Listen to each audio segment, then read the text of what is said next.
piensan en inglés. R2P es la intervención militar ya. La excusa, los derechos humanos en Venezuela,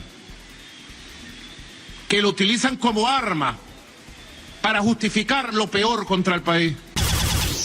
¿Qué tal, mis amigos? Sean todos bienvenidos a los acontecimientos más importantes de las noticias de Venezuela y el mundo. Saludamos a todos los que siempre están en sintonía con nosotros y que nos dejan su opinión. Una vez más, gracias y acompáñenos con el desarrollo de toda la información. Bien, mis amigos, y damos inicio a esta información de último momento porque la DEA podría estar acelerando la detención del dictador de Venezuela, Nicolás. Y todo porque Nicolás controla la ruta de la venta de la mercancía ilícita internacional. Así como lo están escuchando, esto se puede estar complicando para el régimen en Venezuela. Por lo tanto, la DEA podría estar acelerando toda esta detención que puedan estar realizando en el país de Venezuela contra Nicolás Maduro y todos sus socios criminales, los cuales sabemos controlan el manejo de la venta de la mercancía ilícita, señores, en el país caribeño hacia el mundo. Así como lo están escuchando, señores, noticias de Venezuela, continuamos con más información. No pueden decir que tenemos armas químicas, como dijeron de Saddam Hussein. No pueden decir que tenemos armas nucleares, como dijeron de otros países. No pueden mentir por esa vía y entonces arman con millones de dólares desde el Departamento de Estado expedientes falsos contra Venezuela. Definitivamente cada vez descubren más evidencias, señores, de los vínculos del dictador en Venezuela con esos negocios ilícitos internacionales, señores. Cada vez se complica más la situación del régimen en el país caribeño y todos sus funcionarios, señores, aliados a este negocio. Comando Sur sabemos que desde hace tiempo se encuentra en la expectativa en el Caribe y han detectado estas rutas internacionales que tiene el régimen en Venezuela. Y todo esto basado en los objetivos del presidente estadounidense. Y en cualquier momento, mis amigos, vamos a estar viendo una ofensiva realmente bastante determinante por parte, señores, nada más y nada menos que de la DEA y del Comando Sur. Así de claro como lo están escuchando, señores, noticias del momento. Continuamos con más información. Para decir que esto es una dictadura, para decir que Venezuela es narcotraficante, para decir que Venezuela se violan los derechos humanos y entonces hay que aplicarle R2P. Pregunten en la calle si la gente sabe qué es R2P. En Venezuela no va a haber R2P, compadre. En Venezuela lo que va a haber es paz, libertad, soberanía, democracia y recuperación. Pero lamentablemente sí hay G4RP, eso sí sabe usted qué es. El grupo de los 4 ratapelúas. El Guaidó, el Julio Borges, el Leopoldo López, el Henry Ramos Alú, el G4RP. El grupo de los 4 ratas pelúas que andan histéricos e histéricas porque se aprobó la ley antibloqueo. Dejen la histeria, compadre, que la ley antibloqueo viene a beneficiar al país. Y todos, señores, con el fin de neutralizar, de detener a todos estos grupos criminales y por supuesto Nicolás y todos sus funcionarios. Se sabe que el gobierno estadounidense desde hace mucho tiempo tiene un objetivo el cual debe cumplirse, señores, el cual sería la salida del poder definitivamente del régimen en el país caribeño. Mientras que también sabemos que el Comando Sur continúa con sus provocaciones ofensivas, donde estarían enviando buques, tanques, aviones de combate, señores, en el Caribe y por las fronteras del país de Venezuela con Colombia. Pero hay algo más que han dejado bastante claro y es que la DEA ha confirmado que Nicolás definitivamente es quien controla las rutas de la venta de la mercancía ilícita en el continente. Ya han descubierto algunas pistas clandestinas en toda la región, las cuales han sido detectadas y vinculadas además con envíos desde el país caribeño, señores, así como lo están escuchando. Por lo tanto, el gobierno estadounidense ha pedido que cuanto antes se realicen todas estas acciones que permitan la detención, señores, del criminal Nicolás. Por eso que ha hecho del uso de la banca del país del norte, por el lavado y por la venta de la mercancía ilícita, donde también han dejado claro que los tentáculos de Nicolás, señores, en el país de Venezuela se conectan con algunos jefes de países los cuales sabemos reciben la mercancía ilícita desde Venezuela, señores. Estas son las noticias del momento, continuamos con más información. En el momento tenemos que los venezolanos en el exterior han pedido al presidente estadounidense más sanciones para funcionarios del gobierno de Nicolás. La carta fue una respuesta a otro grupo de personalidades que solicitó la semana pasada a que Estados Unidos aliviara las sanciones. Se conoció públicamente una carta firmada por más de 50 representantes de la comunidad venezolana en Estados Unidos y otros países, destinada al presidente estadounidense, a James Story, quien es el embajador de Estados Unidos en Venezuela, Anthony Blinken, secretario de Estado, a Ron DeSantis, gobernador de Estado de Florida, y a diversos representantes del gobierno del Congreso Federal. En esta misma solicitan que la administración federal del gobierno estadounidense endurezca las sanciones a los funcionarios del gobierno de Nicolás más sanciones y que ayuden al fiscal de la CPI en sus investigaciones acerca de lo que ocurre en Venezuela. Además, se pide el apoyo para que el país vuelva a tener elecciones libres, así como la liberación de presos políticos.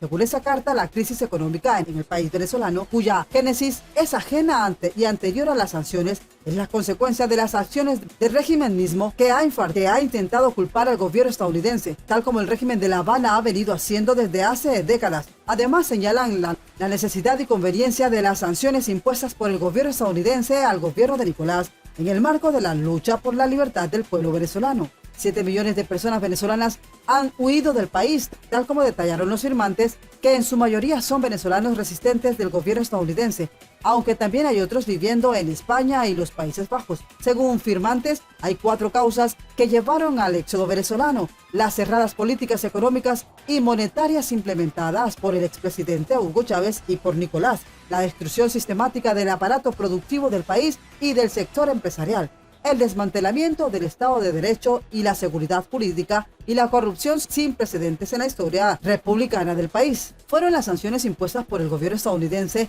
a distintos funcionarios de Nicolás las que más bien pusieron algo de freno al sufrimiento del pueblo venezolano, víctima de este régimen comunista, pues han ayudado a cerrar el financiamiento del régimen a las actividades criminales que organizan. Así lo habrían dejado claro en esta carta. Esta misma llegó en reacción una carta abierta firmada por un grupo de 25 dirigentes académicos, empresariales, sociales, políticos y economistas de Venezuela, enviada al presidente Biden, en la que pedían que alivie las sanciones contra el gobierno de Nicolás y permita el retorno de los empresarios petroleros estadounidenses a Venezuela. Llamamos al gobierno de Estados Unidos a que continúe promoviendo negociaciones sustantivas y productivas para resolver así la crisis venezolana, y urgieron al gobierno de Venezuela, a los partidos políticos de oposición y a la plataforma unitaria de la oposición a reanudar las negociaciones sin dilaciones. Según esta carta divulgada la semana pasada, las sanciones del gobierno estadounidense sobre los funcionarios del régimen de Nicolás no han funcionado y los invita a aprobar otra estrategia. Bien, y en otra información importante tenemos que la dictadura de Nicolás había designado a los nuevos 20 magistrados del TSJ. La oposición habría denunciado que se trata de una imposición. El gobierno interino de Juan Guaidó sostiene que el régimen chavista busca proteger a los corruptos y a los violadores de derechos humanos, disfrazando este encubrimiento en una supuesta renovación del sistema de justicia. La dictadura de Nicolás designó este martes, tras un aplazamiento de 31 días, a los 20 nuevos magistrados del TSJ chavista, que conformaron las 7 salas del Poder Judicial durante los próximos 12 años. La oposición, no obstante, denuncia que se estaría tratando de una falsa renovación del sistema judicial en medio de las graves denuncias por violaciones a los derechos humanos en el país caribeño. Entre los designados se encuentran varios magistrados del periodo anterior, como el actual presidente de la instalación, Michael Moreno, y muchos otros que repiten en la Sala Constitucional, mientras que en la casación penal continúan el Sayanet Gómez y el presidente Moreno. Este grupo pasa de tomar parte del TSJ a fin del régimen chavista, pese a que el artículo 264 de la Constitución de Venezuela establece que los magistrados o magistradas del Tribunal Supremo de Justicia serán elegidos o elegidas por un único periodo de 12 años. Destacan igualmente dentro de la designación que hasta hoy la rectora del Consejo Nacional Electoral, Tania Melio, quien ahora será magistrada y forma parte de la Sala Constitucional, y la diputada Gladys Reguera, designada inspectora general de los tribunales. El nuevo TSJ contará también con magistrados cercanos a la oposición. El presidente del Parlamento chavista, Jorge Rodríguez, aseguró que se cumplió cabalmente con lo establecido en la Constitución venezolana para la selección de los nuevos magistrados y celebró el acuerdo que llevó a esta lista. La elección de nuevos magistrados del TSJ fue diferente al pasado 25 de marzo, cuando la Asamblea Nacional, la mayoría de chavistas, indicó que se buscaban acuerdos y perjudicaron en el trabajo del proceso y consulta al respecto. Esto fue denunciado el pasado 6 de abril por la ONG venezolana Acceso a la Justicia, quien también aseguró que se trataba de un retraso injustificado y que el Parlamento había modificado al menos en 8 ocasiones la convocatoria a la sección ordinaria, que debía celebrarse dentro de los 5 días continuos tras la recepción del listado enviado por el Comité de Evaluación de Postulaciones del Poder Ciudadano. Por su parte, el gobierno interino de Juan Guaidó también rechazó este martes la imposición en los 20 nuevos magistrados del TSJ, denunciando así la opinión pública nacional e internacional la imposición de magistrados del Tribunal Supremo de Justicia por parte de la dictadura de Nicolás y de su ilegítima asamblea. Este hecho es la muestra más reciente de un acuerdo de democracia en nuestro país, habría indicado en un comunicado. A juicio de los opositores, este acto representa el proceso de repartición de cuotas que aleja las posibilidades de encontrar justicia en los casos de víctimas de violaciones de derechos humanos en las últimas décadas. El grupo opositor también consideró además que esta designación busca proteger a los corruptos y a los violadores de derechos humanos, disfrazando este encubrimiento en una supuesta renovación del sistema de justicia del país. Lo sucedido hace inviable que en Venezuela se pueda aplicar cualquier tipo de principio de complementariedad entre las investigaciones nacionales e internacionales en curso, ya que los tribunales no garantizan que se pueda impartir justicia verdadera, había destacado en el texto el presidente encargado. Ante los hechos, los opositores exhortaron a la comunidad internacional a desconocer ese nombramiento que considera profundizar la crisis institucional en el país caribeño. Exhortamos de igual forma a los actores nacionales e internacionales a no reconocer ese tribunal como legítimo al ser violatorio de nuestra Constitución, al estar compuesto por estos políticos que son y serán facilitadores de impunidad y por ir en contra de todas las recomendaciones que las instancias internacionales le han hecho al régimen de Nicolás. A través de sus redes sociales, Guaidó también sostuvo que la dictadura de Nicolás pretende burlarse nuevamente de las víctimas y ahondar en secuestros a la justicia venezolana. Una asamblea ilegítima y secuestrada pretende una vez más simular normalidad. Esto abona en la búsqueda de justicia entre la CPI y la necesidad de un acuerdo integral. Habría concluido, señores, estas son las noticias de Venezuela. Como siempre, los invitamos a que se suscriban al canal.